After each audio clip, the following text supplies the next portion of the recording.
অভিনেতা যিশু সেনগুপ্ত এবং নীলাঞ্জনা সেনগুপ্তের সংসার নাকি ভাঙতে চলেছে। তুঙ্গে জল্পনা, 20 বছরের দাম্পত্য নাকি কাঁটা হয়ে দাঁড়িয়েছে দ্বিতীয় নারী।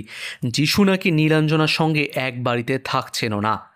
অভিনেত্রী অঞ্জনা ভৌমিকের মেয়ে নীলাঞ্জনা। কয়েক মাস আগেই মারা গিয়েছেন অঞ্জনা ভৌমিক। মেয়ের কাছেই থাকতেন। উত্তম কুমারের নায়িকা হিসাবেও অভিনয় করেছেন একাধিক ছবিতে। অল্প সংখ্যক ছবিতে অভিনয় করলেও অঞ্জনা সেনগুপ্ত বেশ নাম করে ফেলেছিলেন। অভিনয় ছেড়ে দিয়ে তিনি মুম্বাইয়ে থাকতেন। মায়ের সুবাদেই মেয়ে নীলাঞ্জনা ভৌমিক বাংলা চলচ্চিত্র জগতে পা রাখেন। প্রথমে বেশ কিছু টেলি সিরিয়াল করে জনপ্রিয়তা পেয়েছিলেন। সেই সূত্রেই যিশু সেনগুপ্তর সঙ্গে পরিচয় এবং তারা বিয়েও করেন। তাদের 2 কন্যাও রয়েছে। কিন্তু সব ঠিক থাকলেও হঠাৎ করে কয়েকদিন আগেই শোনা যায় নীলাঞ্জনা সেনগুপ্ত অসুস্থ হয়ে হাসপাতালে ভর্তি। খবর জানাজানি হতেই কানাঘুষো শুরু হয়ে গিয়েছিল। তারপরে সোশ্যাল মিডিয়ায় নীলাঞ্জনা নিজেই শেয়ার করেছিলেন যে ডিহাইড্রেশনের কারণে তিনি অসুস্থ হয়ে পড়েছিলেন। তারপরে একে একে খবর ছড়াতে শুরু করে। সোশ্যাল মিডিয়ায় যিশুর সঙ্গে নিজের সব ছবি মুছে দিয়ে নীলাঞ্জনা লিখেছিলেন যে একটু সময় চায়।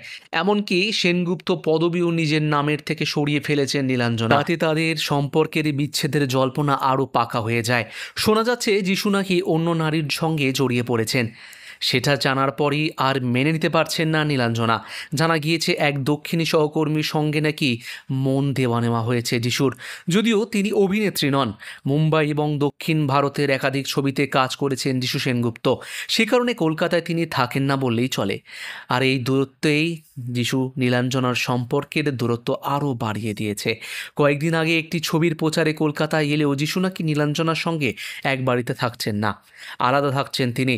নীলাঞ্জনা তার কঠিন সময়ে 2 মেয়ে এবং বোনকে পাশে পেয়েছেন বলে জানিয়েছেন। তবে কোথাও যিশুর নাম লেখেননি তিনি। হাসপাতাল থেকে বাড়িও ফিরেছেন নীলাঞ্জনা।